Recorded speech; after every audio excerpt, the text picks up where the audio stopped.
really great to have the opportunity to share our work in the FSU with you. And for those who don't know me, my name is Amos Levran, and I'm the Director of External Relations for JDC-FSU, and I'll be moderating the session today. Just on a technical note, please enter your questions or comments in the chat tool, and we'll try to answer as many as we can during the session. And we really have an exciting program, so without further ado, I'd like to invite Gary Adekman, Chair of the FSU Committee, to share opening remarks. Gary? Thank you, Amos. Thank you, everyone, for joining the call today.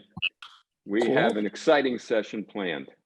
Jointech is about infusing innovation and technology into our work and services.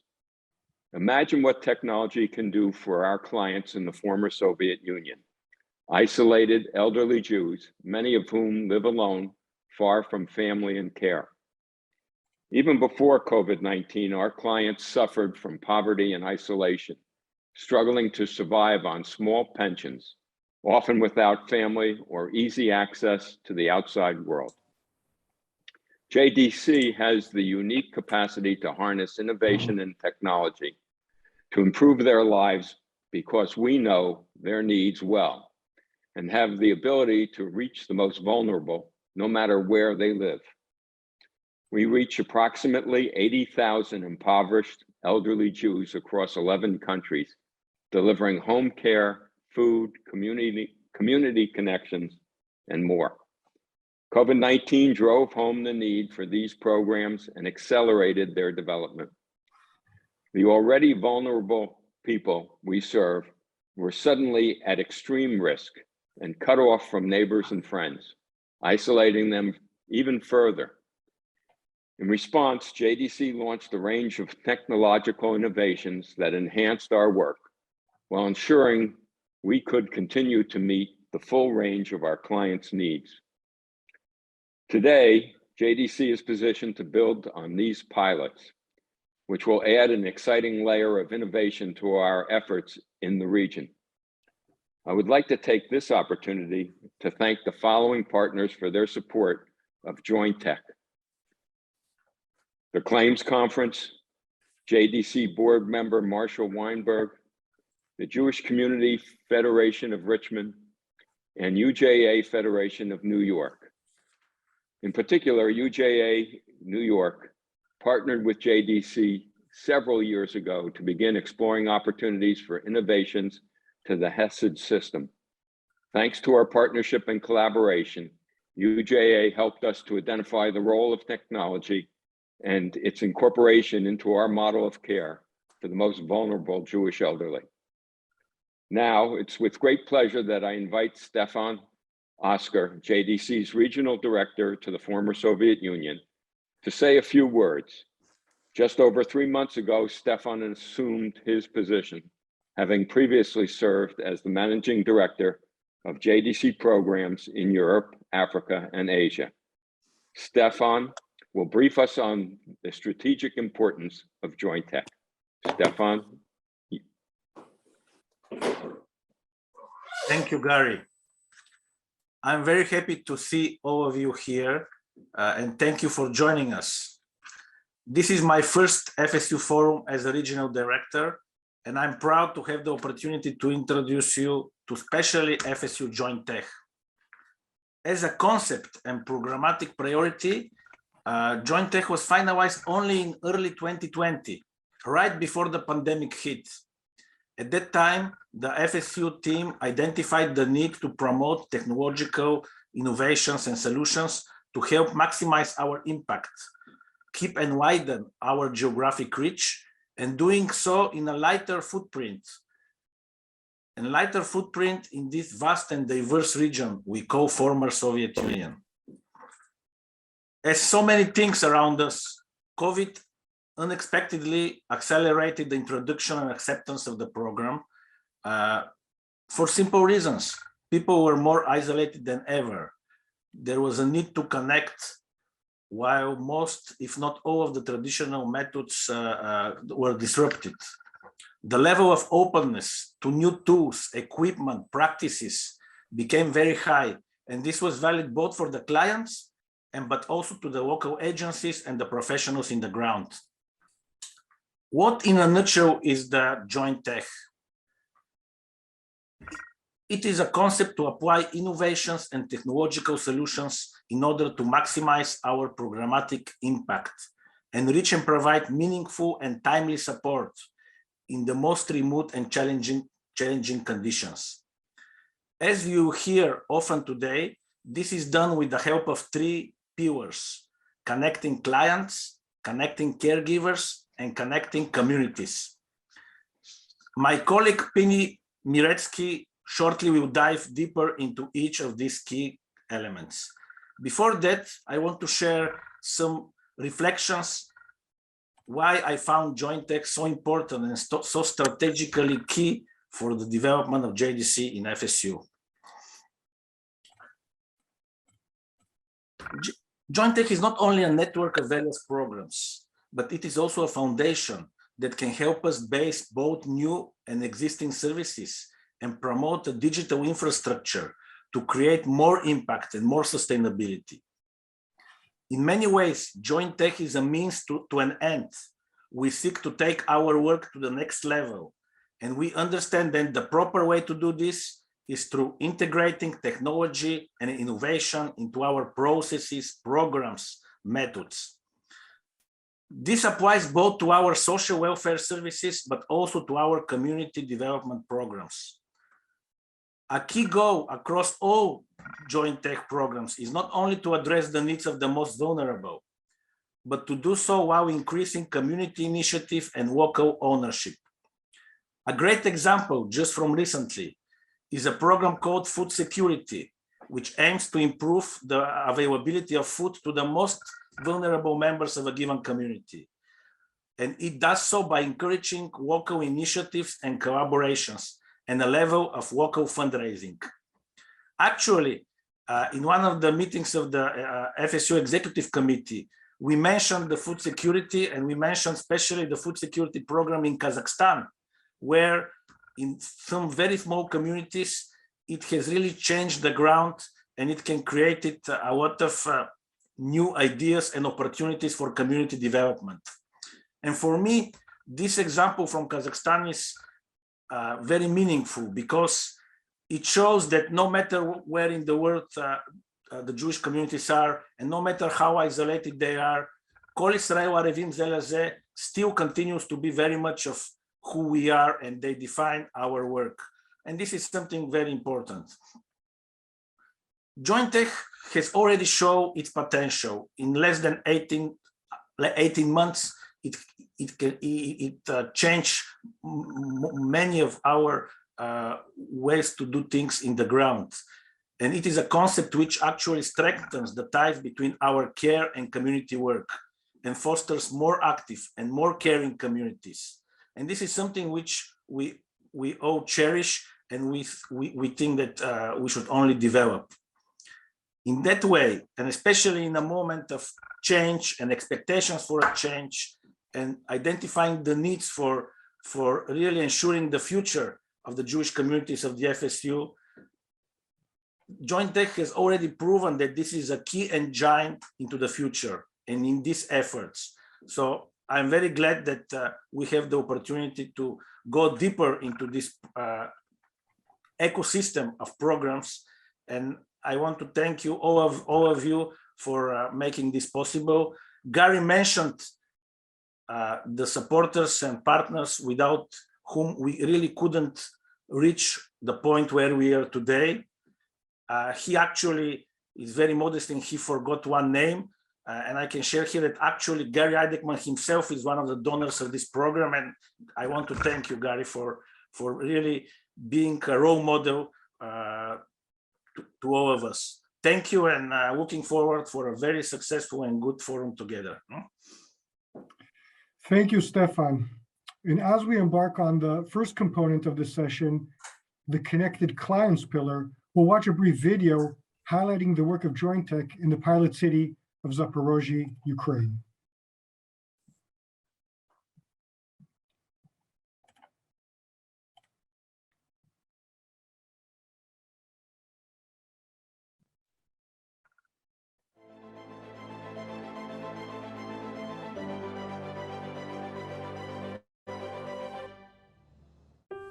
Благодаря Jointech смартфон – это не просто телефон, это окно во внешний мир. На момент запуска проекта наши подопечные находились в состоянии социальной изоляции. Проект буквально перевернул мир наших участников на до и после, когда до наполнено депрессией, тревогой, одиночеством, и об этом даже не хочется вспоминать. А после – это счастливая сказка.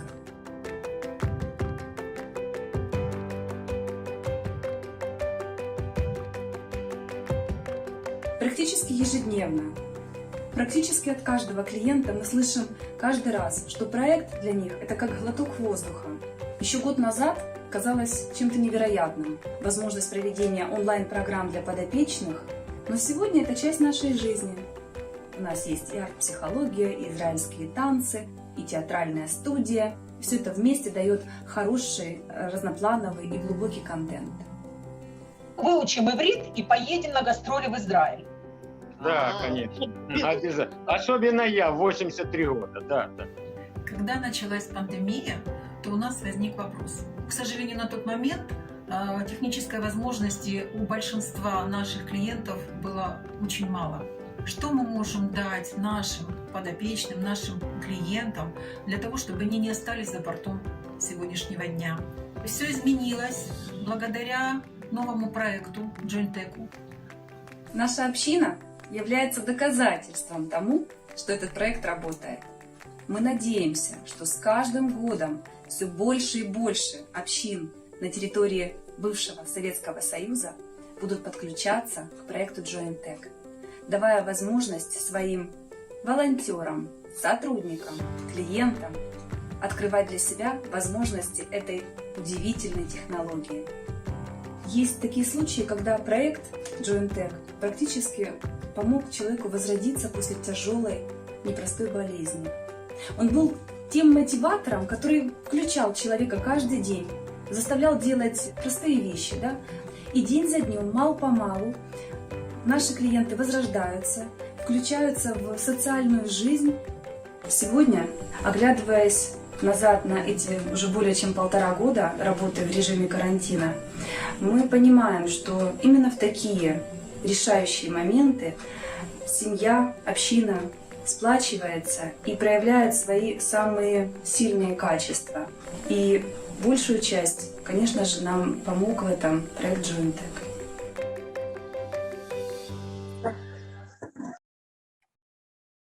So I'd now like to introduce the JDC professional leading the Jointech initiative in the FSU, Dr. Pini Miretsky, who's the Deputy Director of our Division for Planning and Program Development.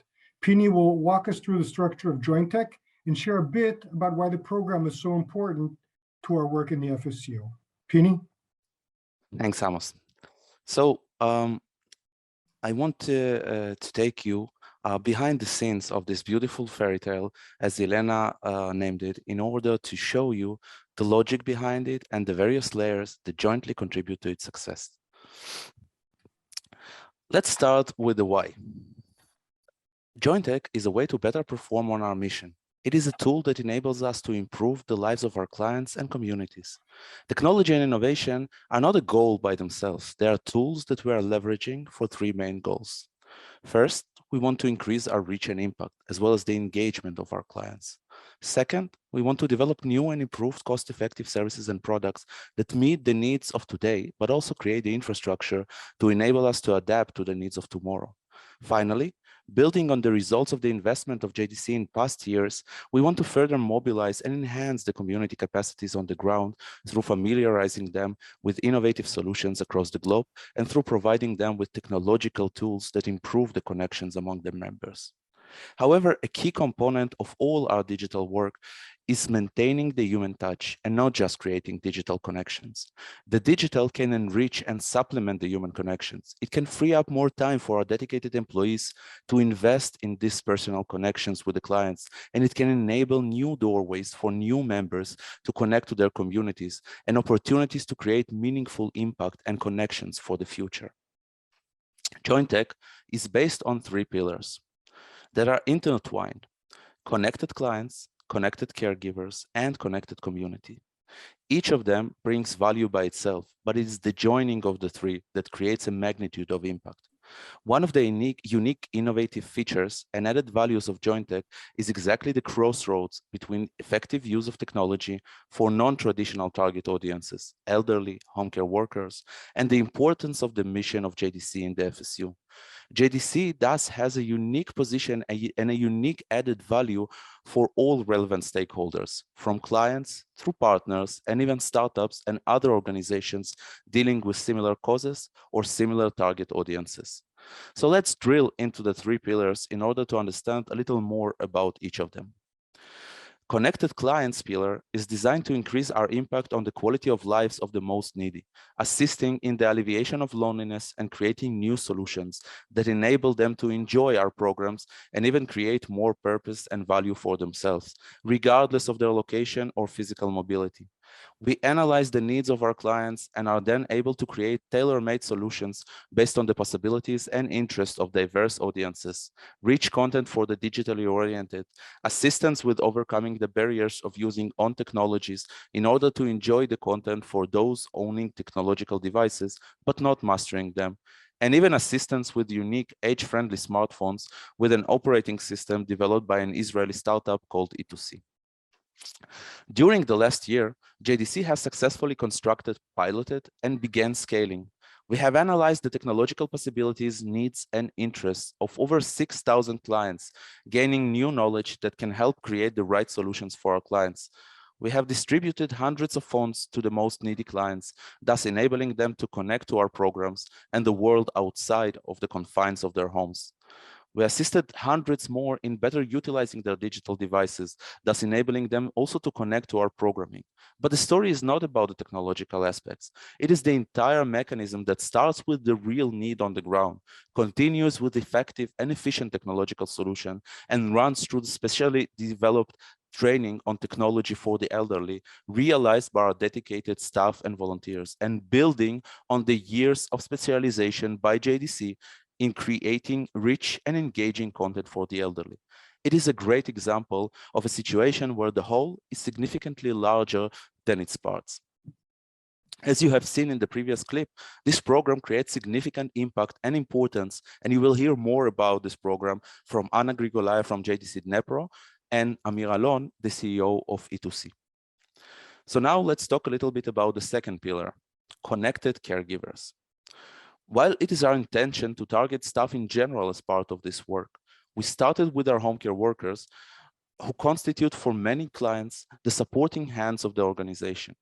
These women work tirelessly in often complex situations, providing assistance to the most fragile members of local communities. It is our job to support them and make sure that they have the best tools and qualifications to provide the best possible service to the clients. Here too, we were able to leverage technology in order to improve our service and make it more effective. We identified the potential to introduce online reporting on the activities of home care workers, thus enabling greater level of supervision and gathering new insights on the routines of their work. We piloted an Israeli startup solution in 3 communities and understood that despite the low digital orientation of the employees, we would be able to introduce technological solutions, thus making our home care service more effective, which in turn increases the level of services to the client. An additional challenge with professional caregivers has to do with their level of training. Similarly to global trends, skilled home care workers are of high demand. JDC has developed for years quality training methods for home care, but the geography and the vast scope of the home care workers create significant costs and complexities in receiving the desired level of trainings. To tackle this challenge, we partnered with a US company that has a rich catalog of training courses on home care. Home care workers from 6 communities across Russia and Ukraine have successfully participated in the pilot and were eager to continue learning and share the success with their peers. Olga Statland will elaborate on this pilot, and you will also hear the impressions of Brian Bauer from Home Care Pulse on their work with us. So finally, we get to the third pillar, the connected community. Understanding the centricity of the engagement of activists from the local communities in our work, we seek to leverage technologies to enhance the community's capacities and create new opportunities for engagement and connections. Innovative approaches and technological solutions brought to them by JDC can help them address their major challenges in more efficient and effective ways. For us, increasing the impact on the lives of communities and our clients. By sparkling ideas of local activists and leaders in the JDC volunteer centers across the region on issues of food security, through introduction to relevant successful projects globally, we were able to further witness the importance of our investment in these centers. 17 exciting new projects emerged across the region, leveraging existing community capacities and attracting new capacities and resources to provide significant food assistance to over 1,500 members of local communities. You will hear more about this from Asi, Lana, and Alisa on one such project that was created in Kiev. We are now working on new projects and methods to create new doorways for unaffiliated Jews to join their communities by interesting them in the integration of the needs of the Jewish communities with innovation and doing good as Jewish values, and seasoned by millennia of Jewish history and innovation. But more on that later. Thank you. We're going to hear more from Pini later. I invite you to put your questions in the chat box, and hopefully we'll be able to answer at least some of them later on. The Jointech initiative in the FSU has been made possible in part through our collaborations with several partners in the technology sector. We'll now hear from one of those partners, Nir Shimoni, founder and CEO of Tech for Good. The company has been instrumental in helping us map and identify the issues where tech innovation can make a difference in its work and help in the development, implementation, and scaling of solutions.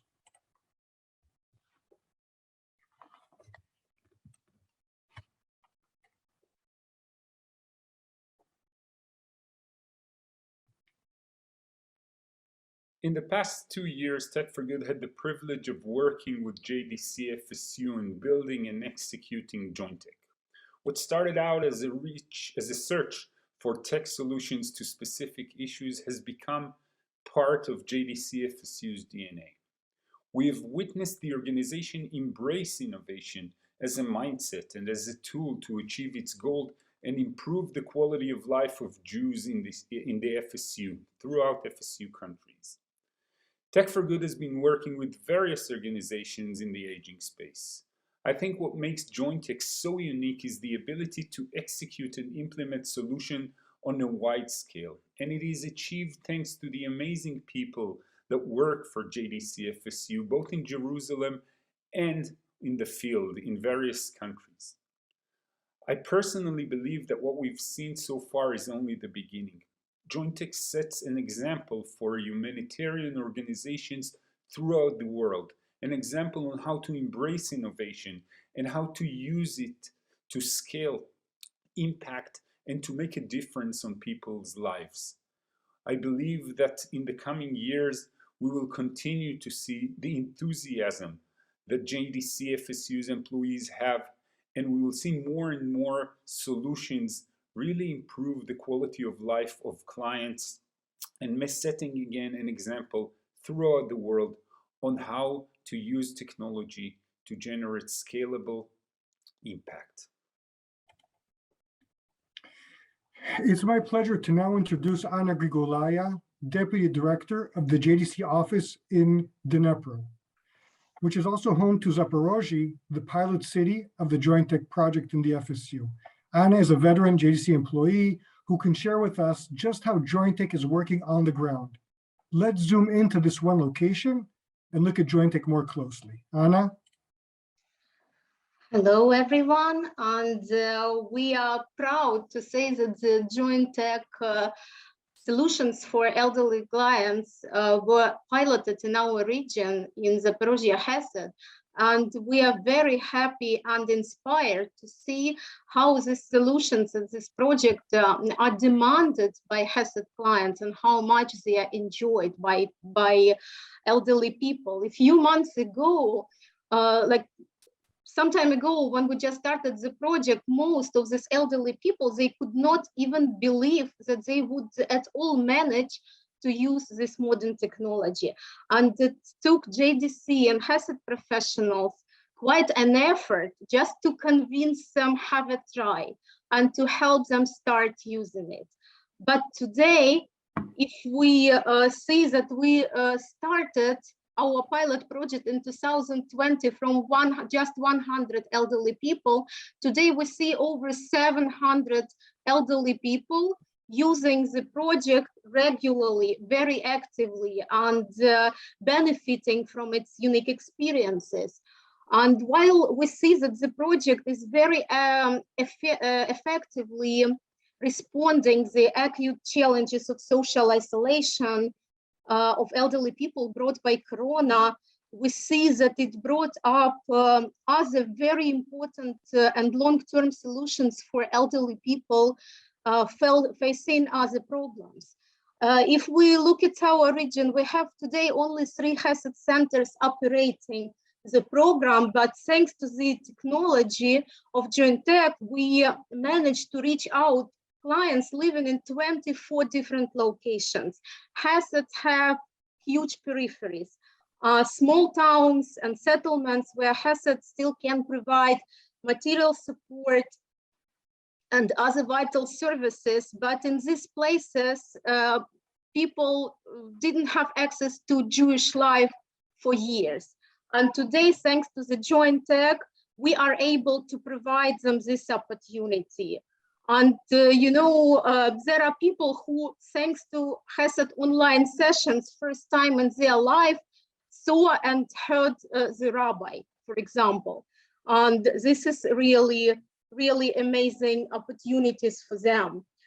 Another very important impact by the project is that today we brought the opportunity for completely homebound and even bedridden people to be part of the Jewish life, of community life, to have social connections.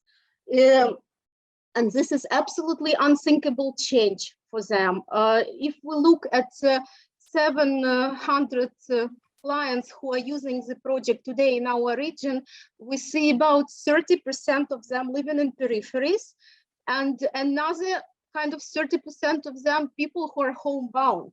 And this is just a beginning, because we have big plans for 2022.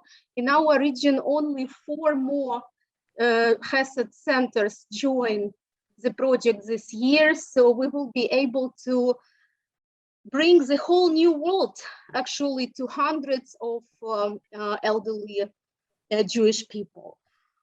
Today, the clients have amazingly rich and diverse content thanks to the project. I would like to share with you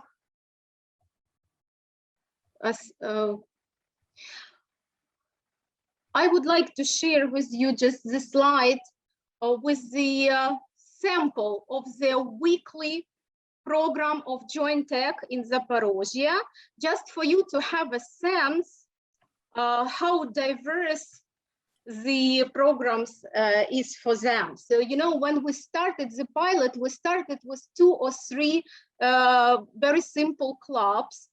And today we have over 30 different clubs in the region, which were very carefully developed. The content was developed by JDC and HESED professionals according to mental and physical needs of the clients, and also according to their interests.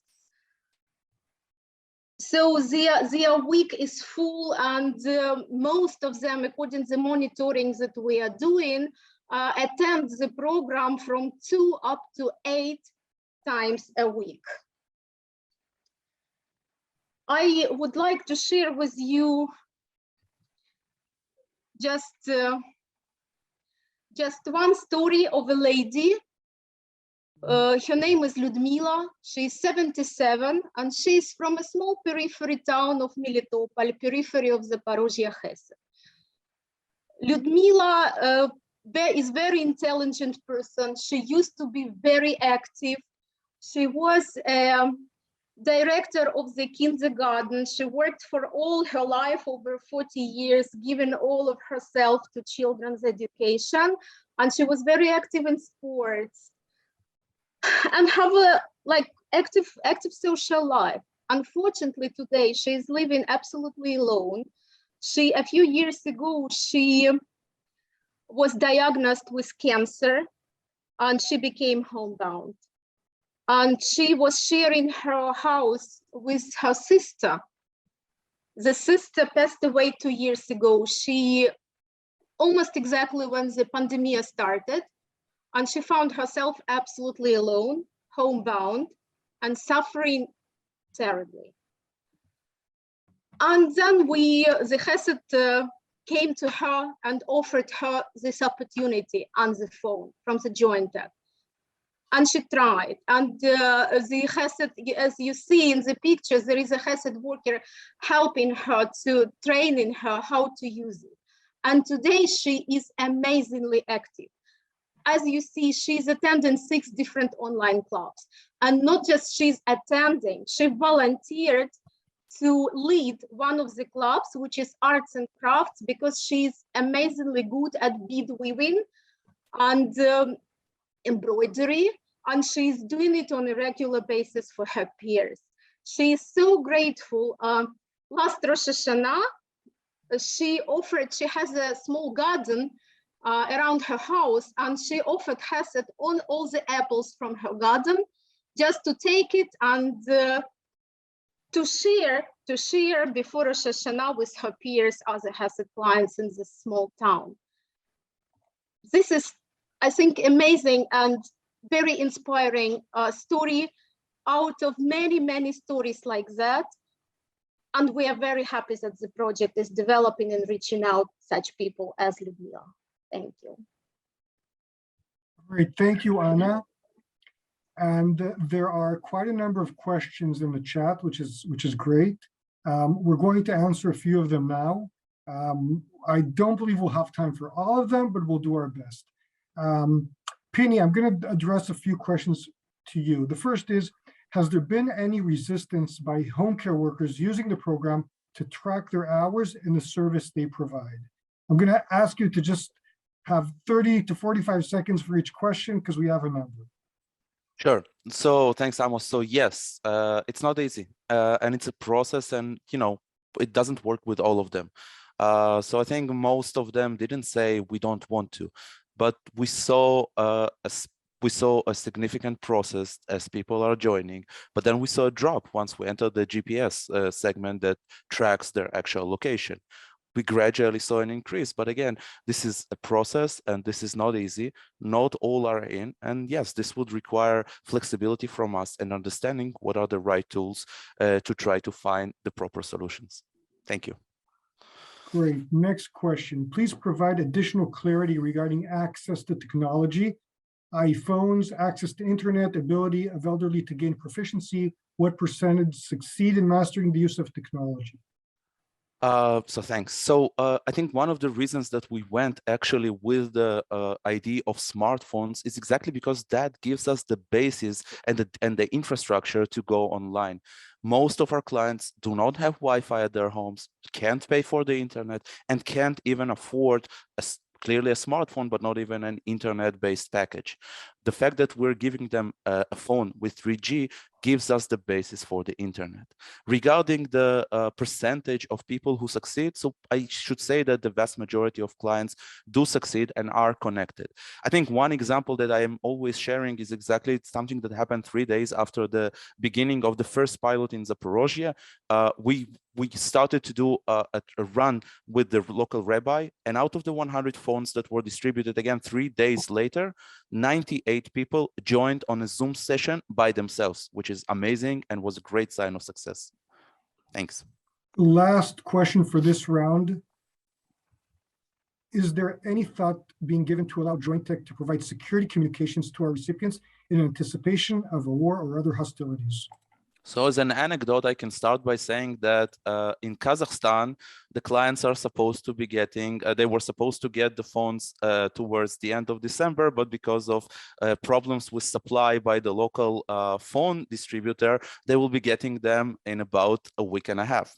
So this is just an anecdote, but seriously, it is exactly that part of the connection. It is exactly the fact that even if our certain person is a little bit farther away, but the ongoing contact and the fact that the client can be in contact closer with the chesed, and we can be in contact, in both ways with him, it's exactly what can give us the infrastructure, understanding better their needs, understanding better how we can help them, and gain access to them a lot easier. And this is exactly what we hear from our staff. They can see their clients better, they can understand their needs better, and assuming that the internet works, this means that we can also contact with them better.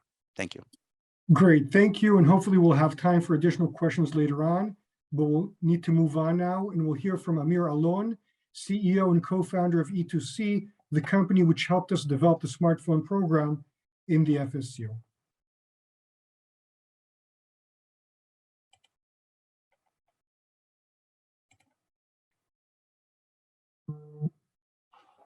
Hello everyone, my name is Amir, CEO and co-founder of E2C. We aim to improve the day-to-day life of older adults by tackling the fundamental cause of old age depression, loneliness. Every older adult should have a smartphone. These days, it is not merely a nice to have. Together with E2C software, everyone, regardless of their physical abilities, can enjoy their first smartphone. But we understood that just owning a smartphone is not enough. We need to use those clever devices to make the older adults feel connected to a wider group of people, hence tackle loneliness.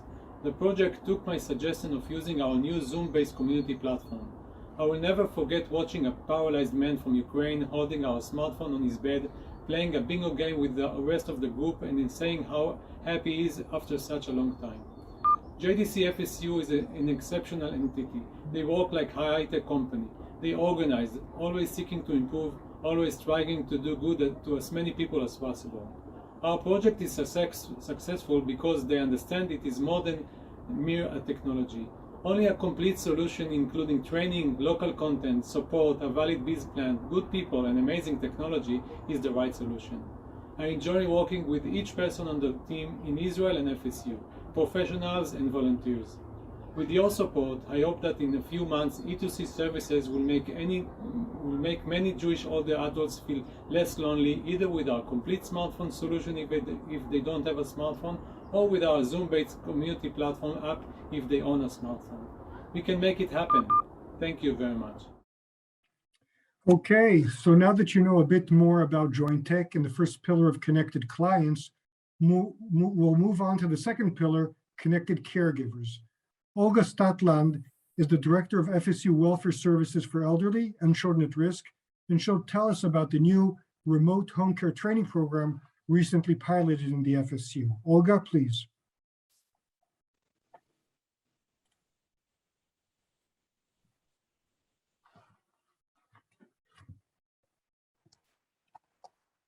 Okay.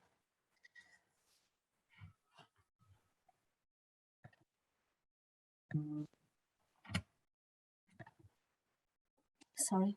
Okay, so it's nice to meet you. I'm Olga Statland. I'm the director of the welfare services for the elderly and the children at risk. And I'm going to talk about the remote home care training. So as you probably know, the home care services is one of our key programs in the FSU. And in 2021, we provided home care to almost 25,000 clients, which is more than 22,600,000 hours of home care to these clients. And home care workers provide help to clients with taking care of themselves or their environment, like bathing, dressing, cooking, cleaning, feeding, and taking medicines. And it's also a very important social interaction and connection with the outside world for our clients, because a lot of them cannot get out of their homes, especially today in the period of COVID. So it is very important for us to train our home care workers because we understand the training impacts on their professional care for the client and on the services and the quality of the life of the client. And also we understand the training impacts on the burnout and the well-being of the home care workers themselves. And it helps the organization to keep the professional and qualified home care employees at work. So before COVID, the training was done face-to-face by our home care teachers. And today, in this period of COVID, we understand that it is very important for us to continue to train the workers, but however, we're not able to hold the face-to-face training. So we started to look for solutions and found the training online platform. And today we're developing a hybrid model of training, which will include face-to-face or online training with home care teachers, and also the remote online training platform. So the online training complements the existing training, which is provided by home care teachers and invited professionals. And in 2021, we did a pilot in 6 HESED with 200 home care workers. And actually received a very good feedback from the pilot participants about the content of the platform and about the general satisfaction. Almost more than 90% of the participants said that it was very useful for them and that it was very clear and interesting, and also that it helps for them to raise their knowledge and even impact their self-esteem and the feeling that they are professionals and can contribute to the clients.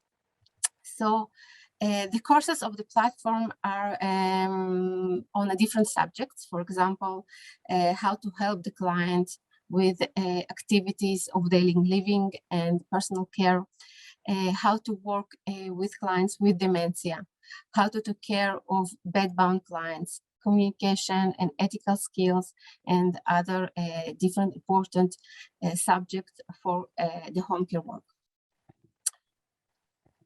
So our next steps are going to be to provide 2 types of trainings. One is for the new home care workers, and one is for the senior home care workers, which work more than a year. So soon after hiring, a new home care worker receives a primary instruction from the home care curator in the HESED and start the work. And following the introductory briefing, the new home care worker receive the task to complete 3 courses using this platform. And this is going to be 3 courses about how to take care of the client, his environment, and communication skills. And it will give the home care worker more information regarding the different aspects of the home care work.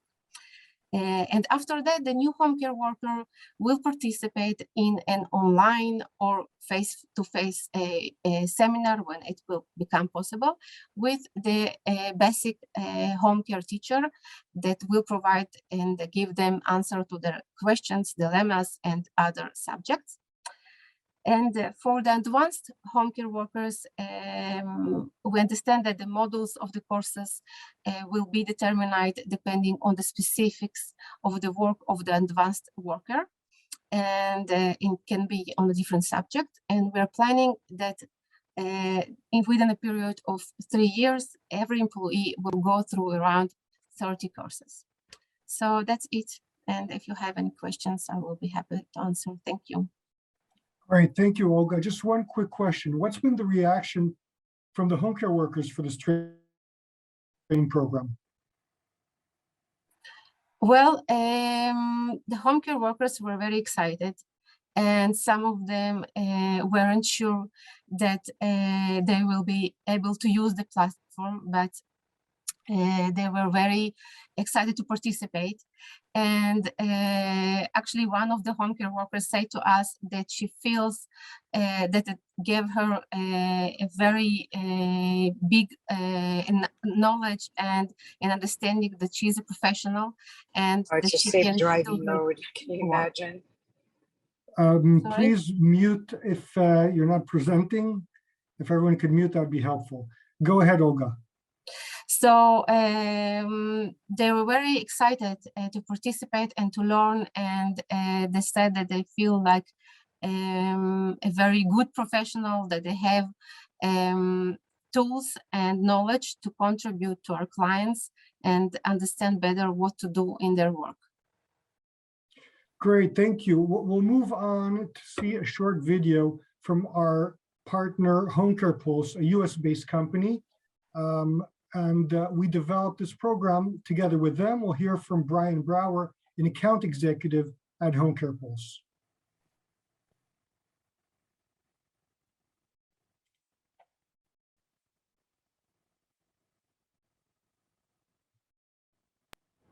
Hey, my name is Brian with Home Care Pulse.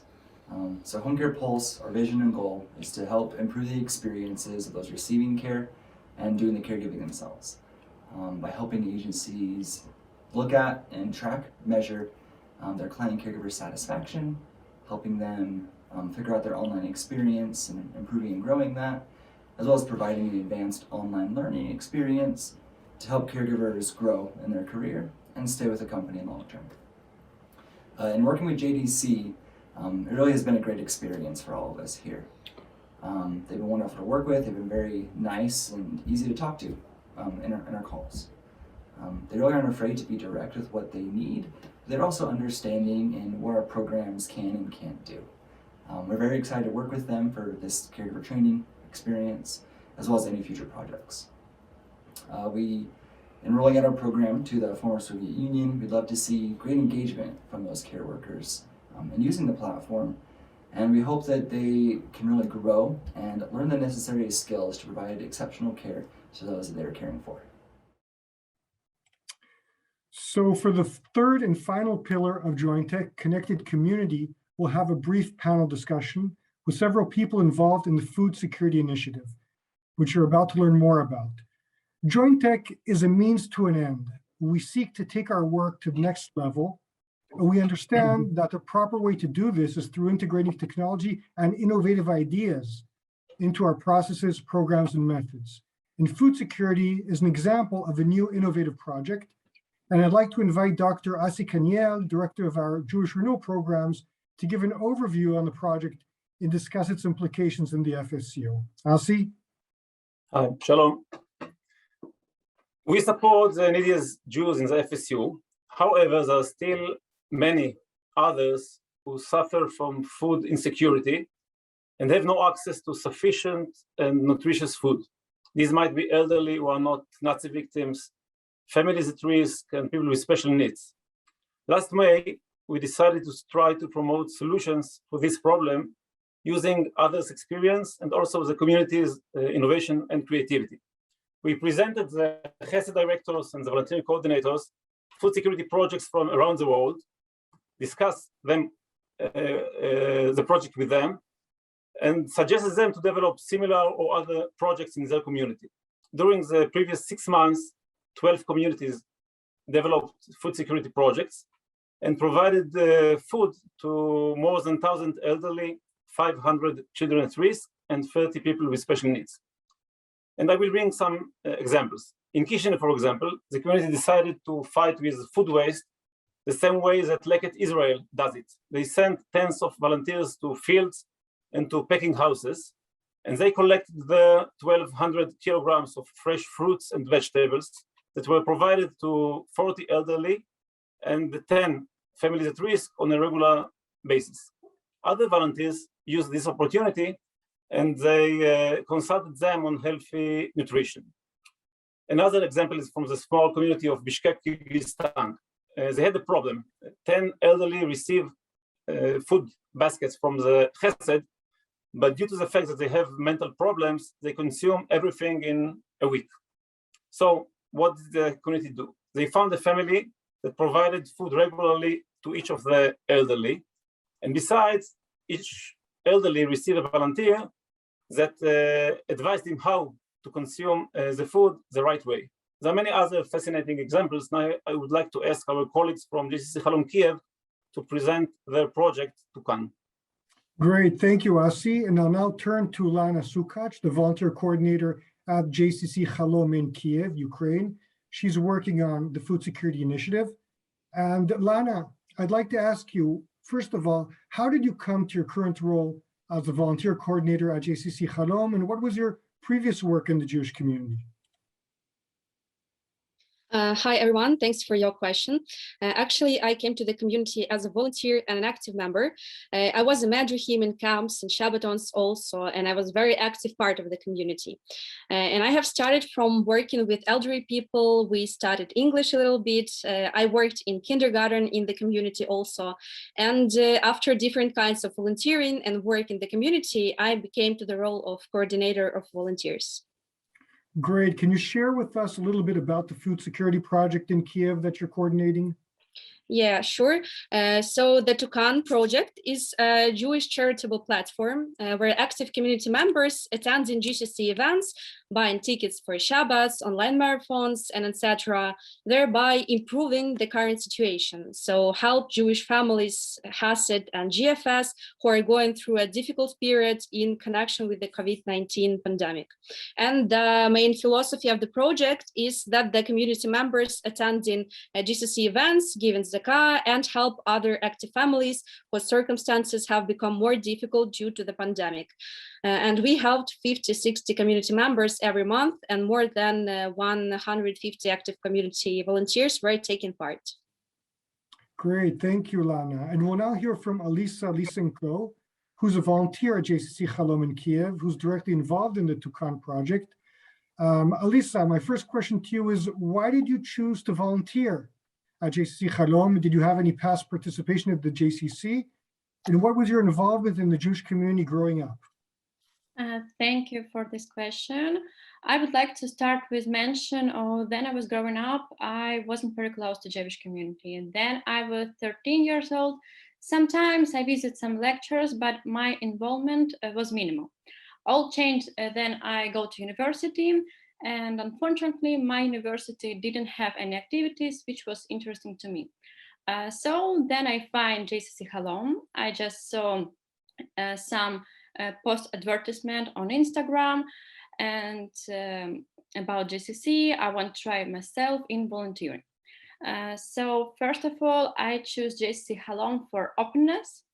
And what also was important is their volunteer program, which connects us with Hesed, with elderly people and less protected community members.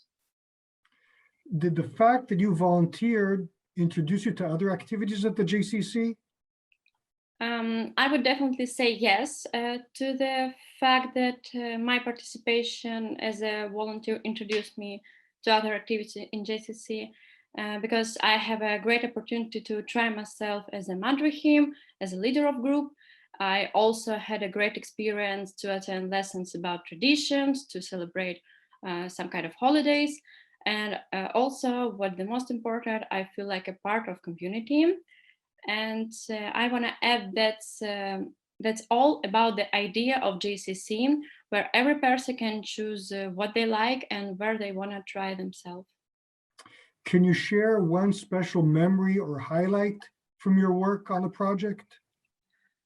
A highlight was seeing a specific set of clients benefit from the project and seeing how my relationship with them are grow.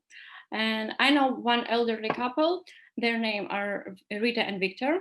They both are around 80 years old, and they are really worried about the pandemic situation in the city and try to reduce contact with other people.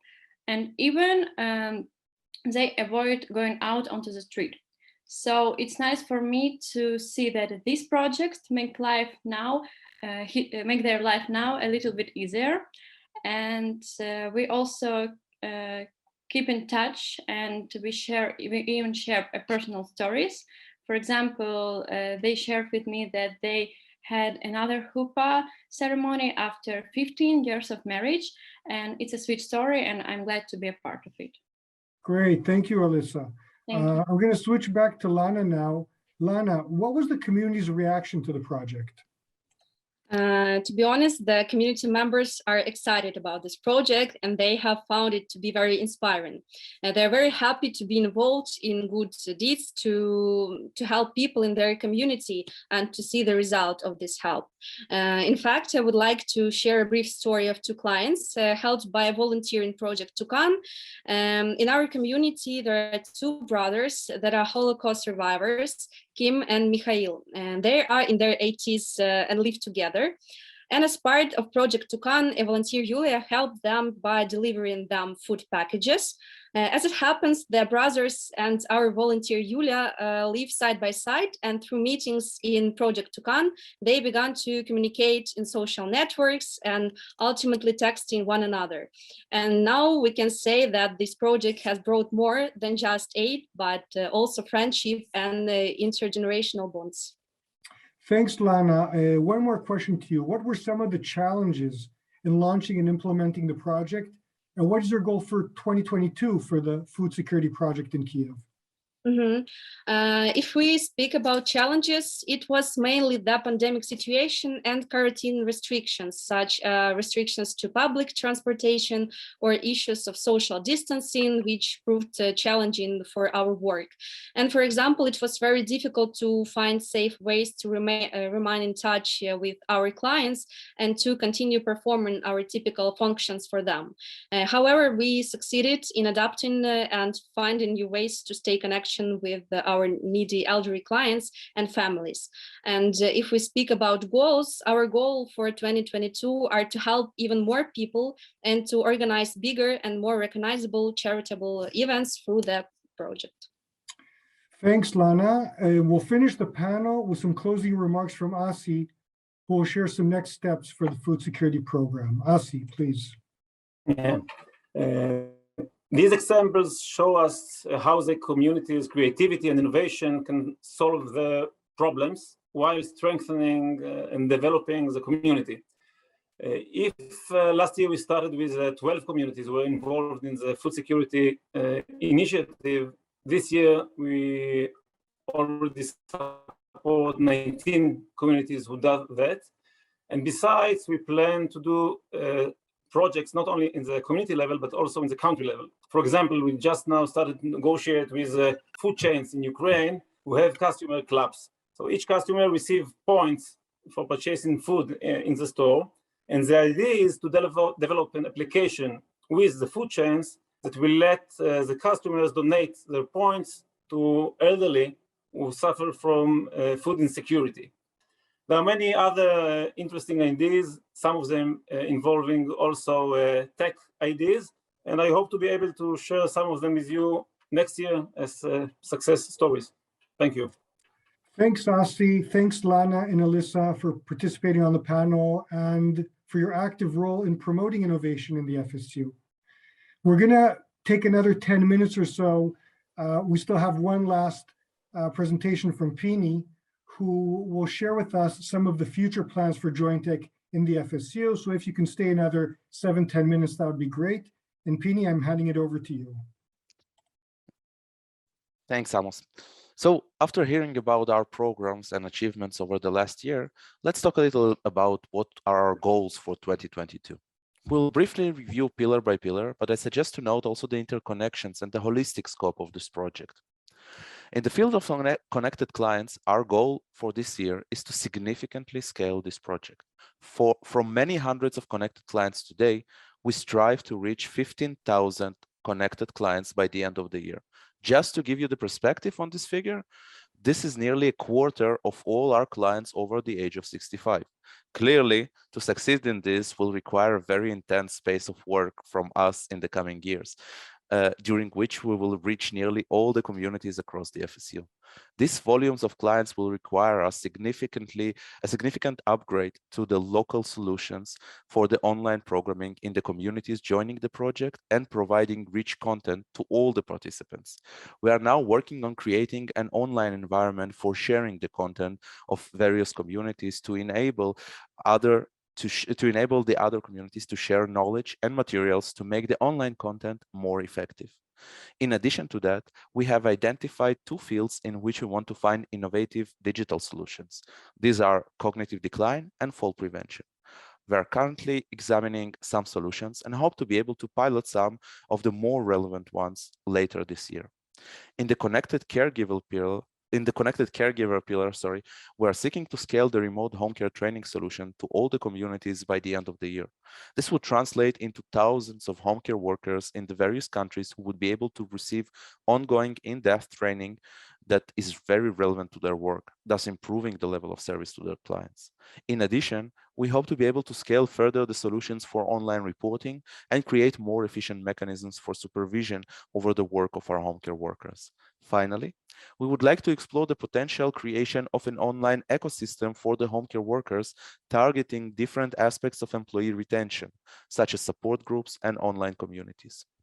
In the last pillar of connected community, we will be launching a beta version for an app for our volunteers that will enable easier connection and hopefully will assist in making volunteering even more accessible and efficient. We are already scaling the projects on food security that were launched and are creating new projects, some on a larger scale, that we hope to design and launch in the course of 2022.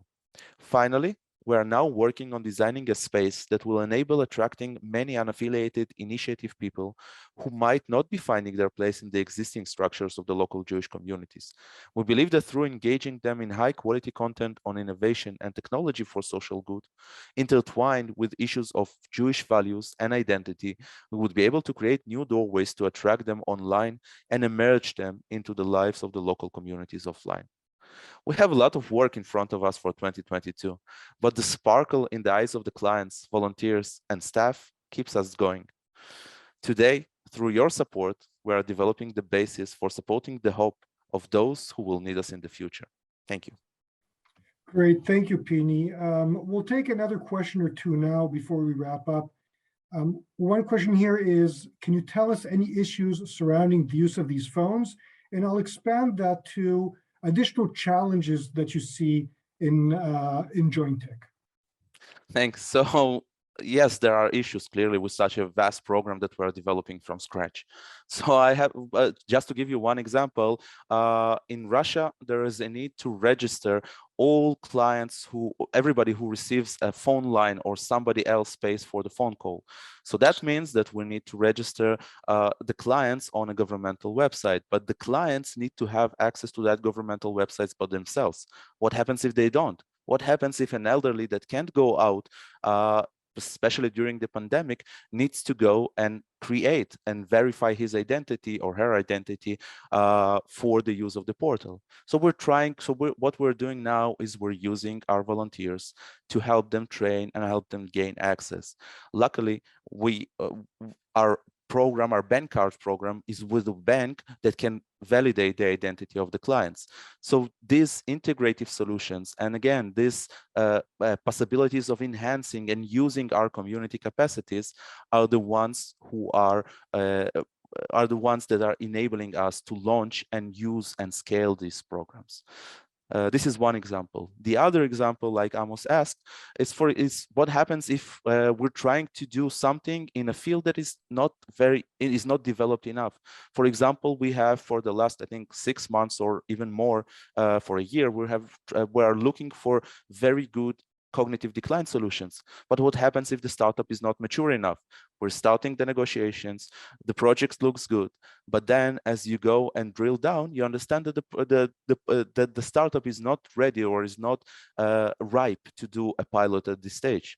So we need to either help them mature or find an additional successful solutions in this field. Thanks, Amos.